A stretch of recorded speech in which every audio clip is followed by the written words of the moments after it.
In 1941, an old man began hearing weird noises in his home, but each time he went to go check them, he found nothing. He didn't believe much in the supernatural, so he plainly figured it was just the house settling. Unfortunately, he was very wrong. The strange incidents continued for 5 weeks until the old man, Philip Peters, found something standing at his fridge. It appeared to be an abnormally slender, tall man, and Peters panicked, swinging his cane at it. However, the intruder swung back, knocking him to the ground.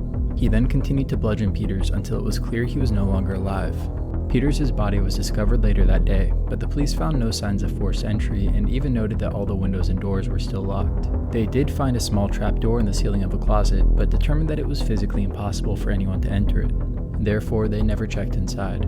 Philip Peters' wife returned to the house soon after his death and hired a housekeeper to help her out, but once again, strange incidents kept occurring.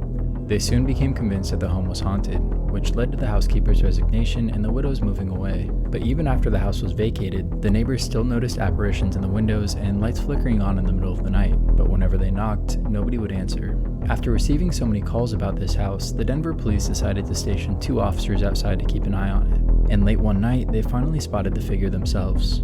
They ran inside and immediately heard a door handle move on the 2nd floor. They bolted after the sound and made it just in time to spot a pair of legs climbing up into the closet trapdoor. They reached inside, caught the man by his legs, and yanked him back out.